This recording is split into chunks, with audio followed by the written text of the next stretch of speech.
যখন ক্লাস 6-এ উঠি তখন আমাকে এখানে ক্লাস জোর করে নিয়ে আসা হয়। এর আগে আমি নানি বাড়িতে থাকতাম। নিয়ে আসার পর আমি খেয়াল করি যে তিনি আমাকে মানে অন্যরকম নজরে দেখতো। আমি সেটা দেখেও না দেখা মানে অন্যরকম ভাবে দেখছি, হয়তো নর্মাল বিষয়টা, সেজন্য আমি কিছু বলিনি। আমি আমাকেও কিছু বলিনি তখন। তারপর আমার মা একজন স্কুল শিক্ষিকা, তিনি সকাল 8:30 8টার দিকে চলে যায় স্কুলে। আর আমার ছোট বোন আসে, আমার ছোট বোনকে একটা মহিলার কাছে রেখে যায়। আবার বিকালবেলা আমার ওই মহিলা আমার মায়ের কাছে দিয়ে যায় আমার বোনকে। তো একদিন এরকম সকালবেলা আমার মা চলে গেছে, আমার বোনকে নিয়ে চলে গেছে ওই মহিলা। তো হঠাৎ করে আমি বসে থেকে টিভি দেখতেছিলাম, স্কুলে যাওয়ার আগে আমি টিভি দেখতেছিলাম। তো হঠাৎ করে আমার বাবা এসে আমার কোমরের মধ্যে হাত দিয়ে চেপে ধরছে। তো আমি চিল্লে উঠতে লাগছি, তখন আমার মুখ চেপে ধরছে। ধরার পরে আমার দুই হাত পেছনে নিয়ে গিয়ে বাঁধছে। বাঁধার পরে আমার মুখের মধ্যে চাল ঢুকে দিছে, যাতে আমি চিল্লাতে না পারি। তখন আমি কাঁদতে শুরু করে দিই। তারপর উনি শুধু আমাকে সাজাচ্ছে যে চুপচাপ থাক, কোনো কথা বলবি না, আমি তোকে জবাই করবো কিন্তু। আর তোর মা বোনকে তো তুই বেশি ভালোবাসিস, তোর মা বোনকে আমি সাথে সাথে জবাই করব যদি এখন কোনো চিল্লাচিল্লি বা কোনো আওয়াজ করিস। তারপর আমি চুপচাপ বসে থেকে কাঁদতেছিলাম শুধু। তারপর বড়ি নিয়ে আসছে, আমার গলায় ধরছে, ধরে বলতেছে এখন আমি যা বলবো সব মাথা পেতে নিবি, কোনো সাউন্ড হবে না। মেইন গেটে সিটকিনি দেওয়া ছিল, আমি চুপচাপ ওখানে বসেছিলাম। তারপর হুট করে আমার বাবা মরিচের গুঁড়ে নিয়ে আসছে রান্নাঘর থেকে, নিয়ে এসে পাশে রেখেছে মরিচের গুঁড়ে। রাখার পর আমার সালোয়ার নিজে নিজেই সে খুলে ফেলছে। তারপর সে তার নিজের লুঙ্গি আমার সামনে খুলে ফেলছে। খোলার পর আমাকে বলতেছে পা ফাঁকা করবি নাকি মরিচ দিয়ে ঘষে দিব। তখন আমি পা ফাঁকা করিনি, পা চিপা করেই ছিলাম। তারপর সে নিজে জোর করে আমার দুই পা ফাঁকা করছে। করার পর তার পুরুষাঙ্গ আমার ভ্যাজাইনের মধ্যে ঢুকে দিছে, আর সাথে সাথে আমার ব্লিডিং হতে শুরু করছে। তখন আমি চিল্লাতে পারতেছিলাম না, আমার মুখের মধ্যে চাল ছিল, নড়তে পারতেছি না। আর আমার জামা বুকের উপর তুলে রাখছে, একদম দুধ ধরে মানে প্রচুর জোরে জোরে চাপাচাপি করতেছিল। আমাকে কোনো কথা বলতে দিচ্ছিল না, আমি নড়বো মানে কাঁধ ঘুরাবো এরকম অবস্থা আমার ছিল না। তারপর সে প্রথমবার আমাকে ধর্ষণ করে। তারপর সেই কাজ করার পর আমাকে আবার শাসায় যে তোকে কিন্তু আমি জবাই করব যদি তুই এই কথা বাইরের কাউকে বলিস। আমি আর তুই ছাড়া এই কথা যেন কেউ জানতে না পারে, পৃথিবীর কেউ জানবে না। যদি জানে তোর মাকে কিন্তু আজকে আমি জবাই করব, কোনো কিছু দেখব না। বলার পর আমি চুপচাপ, আমার ব্লিডিং তখনও হচ্ছিল। তারপর সে ভাত খেয়ে চলে গেল। চলে যাওয়ার পর দুপুরবেলা আবার আসছে, আসার পর একটা ওষুধ নিয়ে আসছে। ওষুধটা কিসের আমাকে বলা হয়নি, আমাকে মুখের মধ্যে ঢুকে দিলাম, পানিতে গিলাইছে। তারপর ওষুধ খেয়ে নিছি। তারপর ব্লিডিং বন্ধ হয়ে গেল, হাঁটতে পারতেছিলাম না। চুপচাপ আমার ঘরে গিয়ে বসে আসি, কারোর সাথে সেদিন থেকে আর মানে কথা বলি না, চুপচাপ। মা এসেও জিজ্ঞেস করে যে কি হয়েছে, কথা বলিস না কেন। মাকেও কিছু বলতাম না, চুপচাপ থাকতাম। তারপর এভাবেই ক্লাস 6 পুরোটাই চলে গেলাম।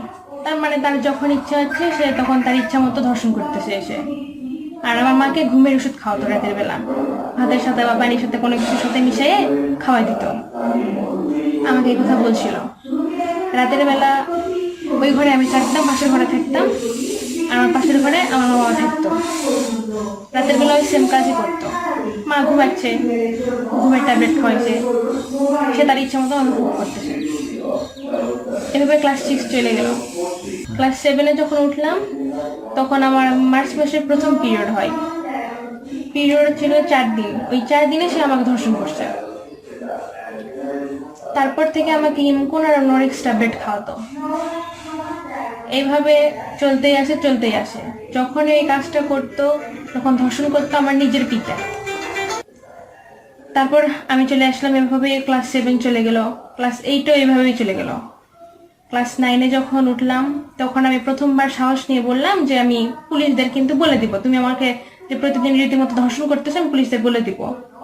বলতেছে পুলিশদের বলবি, পুলিশরা আমার কি বাল তুলবে, পুলিশরা আমার কোনো কিছুই করতে পারবে না।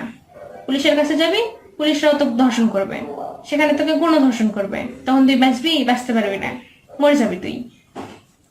তারপরে আমি ভয় পেয়ে গেলাম। তারপর আমি চুপচাপ আবার ক্লাস 10-এ উঠলাম। ওঠার পর এই হঠাৎ করে আমি প্রেগনেন্ট হয়ে গেলাম। প্রেগনেন্ট হয়ে যাওয়ার পরে আমাকে ট্যাবলেট খাওয়ালো, একটা ট্যাবলেট, কিন্তু কি ট্যাবলেট সেটা তখন আমাকে বলেনি। সে ট্যাবলেট খাওয়ালো, আমি আবার ঠিক হয়ে গেলাম। তারপরে এসএসসি পরীক্ষা দেওয়ার আগে আমি নানি বাড়িতে যাই।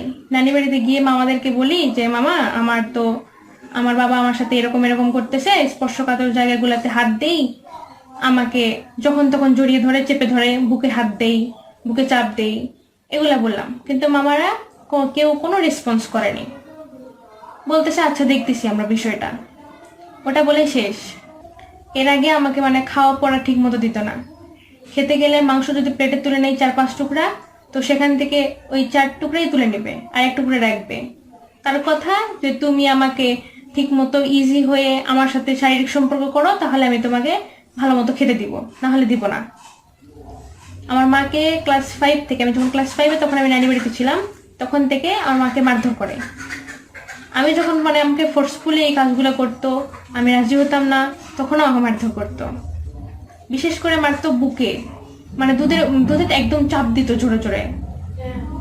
তারপরে পেটের নিচের জায়গায়, তারপর পিঠে, এই জায়গাগুলোতে বেশি মারতো। তারপর যখন আমি নানি বাড়ি থেকে আসলাম, তখন আবার আমার মারধর, কলেজে ভর্তি করে দেওয়ার পর নর্মালি চলতেছিল, কিন্তু তার ধর্ষণ কখনোই কমতেছিল না। দিন দিন ওই জিনিসটা মানে বেড়ে যাচ্ছিল, অত্যাচারটা। যে দাদি আমার এরকম এরকম সমস্যা, চাচু আমার এরকম সমস্যা, আপনার ভাই আপনার ছেলে আমার সাথে এরকম এরকম করে। তো ওনারা বলতেছে যে তোর মাইন্ড খারাপ, তুই নেগেটিভ মাইন্ডে আসিস, তুই ইন্টারমিডিয়েটে পড়িস, তো সেজন্য তোর মাইন্ড খারাপ, এগুলো কখনো কিছু হতেই পারে না, এগুলো অসম্ভব ব্যাপার। তার এক কথা, তুই আমার সাথে শারীরিক সম্পর্ক নিজের থেকে করবি, না হলে তোকে খেতে দিব না, পড়তে দিব না, ঠিক মতো থাকতে দিব না, মানে সবসময় অত্যাচারের উপর রাখবো। আমার হাতে ছোট ছোট লোহা দিয়ে ছেঁচকা দিত। এটাও বলতো আমাকে যে আমি তোমাকে খাওয়াই পড়াই, তোমাকে বড় করতেছি, তোমার পিছনে টাকা পয়সা খরচ করতেছি, তোমাকে পড়াশোনা করাচ্ছি, তার জন্য তোমাকে এইটুকু স্যাক্রিফাইস করতেই হবে, তোমাকে আমার সাথে শারীরিক সম্পর্ক করতে হবে, তুমি বাধ্য। তার বক্তব্য এটাই। তারপরে 2022 সালের প্রথম দিকে আমার সাথে ওই কাজটা আবার জোরাজুরি করতেছে, মানে আমি রাজি হচ্ছি না, আমাকে ফোর্স করতেছে যে তুমি রাজি হও, নিজের থেকে আমার কাছে আসো, নিজের থেকে আমাকে শারীরিক তৃপ্তি দাও, এগুলো বলতেছে। তো আমি বলার পরে চুপচাপ ঘরের মধ্যে বেডের উপরে বসাই রাখছে আমাকে। তো তারপর সে মেঝেতে বসছে, মেঝেতে বসার পরে আমার এক কথা বলতেই আছে, বডি নিয়ে আসছে। তো আমার অনেক বেশি রাগ উঠে গেছে, আমি ওর মুখ বরাবর লাথি মেরে দিছি, সাথে সাথে ঘুরে পড়ে গেছে, দাঁত ভেঙে গেছে, সামনের দাঁত, তখন সেন্সলেস হয়ে গেছে। আমাকে আরো বেশি অত্যাচার করতে শুরু করলো। আনোরিক সিমকন ট্যাবলেট ওটা 2-3 দিন পর খাওয়াই, যার কারণে আমার হিমোগ্লোবিনের সমস্যা হয়ে যায়, আমার হিমোগ্লোবিন কম। তারপর আমি অত্যাচার সহ্য করতে পারতেছিলাম না। সহ্য করতে না পেরে আমি আমার মাকে মে মাসে প্রথম দিকে জানাই যে মা, আমার এরকম এরকম সমস্যা, আমার বাবা, আমার নিজের জন্মদাতা পিতা মোহাম্মদ উজ্জ্বল হোসেন আমাকে ক্লাস 6 থেকে ধর্ষণ করে যাচ্ছে। তো আমার মা জানার পর বিষয়টা আমার বাবাকে সরাসরি প্রশ্ন করে। আমার বাবার কথা এক কথায় সে অস্বীকার করে যে আমার মেয়ের সাথে আমি এগুলো কেন করবো, আমার মেয়ের সাথে এগুলো আমি কখনোই করবো না, সে তো আমার নিজের জন্মদাতা মেয়ে। তারা বলতেছে তুমি পাগল হয়ে গেছো, এই জন্য তুমি এগুলো উল্টাপাল্টা বলতেছো। তারপর মায়ের কিছু বলেনি। তারপর থেকে আমার মা আমাকে আমার মায়ের সাথে ঘরে নিয়ে থাকতো রাতের বেলা, আর দিনের বেলা সকালবেলা মা আমাকে চোখে চোখে রাখতো। তারপরে যখন মা চলে যেত সকালবেলা, আবার বিকালে আসতো, এর মধ্যে দুপুরবেলা সারাদিন আমার বাড়ি ফাঁকা, ওই টাইমে আমার বাবা আবার আসতো, এসে আমাকে ওই টাইমে ফোর্সফুলি ধর্ষণ করতো। এভাবে চলতেছে জুলাই মাসের শেষের দিকে জুলাই মাসের লাস্ট 23 তারিখে আমাকে লাস্টবার ধর্ষণ করে জোর করে সকাল 10টার দিকে। তারপর আমি এই গত বৃহস্পতিবারে না বুধবারে আমি এসপি অফিসে যাই। ওনাদের সেদিন কেউ ছিল না ওখানে। পরের দিন আমরা সকালবেলা আবার চলে গেছি এসপি অফিসে। গিয়ে ওখানে বসে থেকে বিকালের দিকে ওনার সাথে কথা হলো। তারপর উনি আমার বাবাকে ধরার জন্য লোক পাঠালো। গিয়ে প্রায় 11:30টার দিকে আমার বাবাকে ধরে নিয়ে আসলো, ধরে নিয়ে এসে কাস্টডিতে রেখে দিল।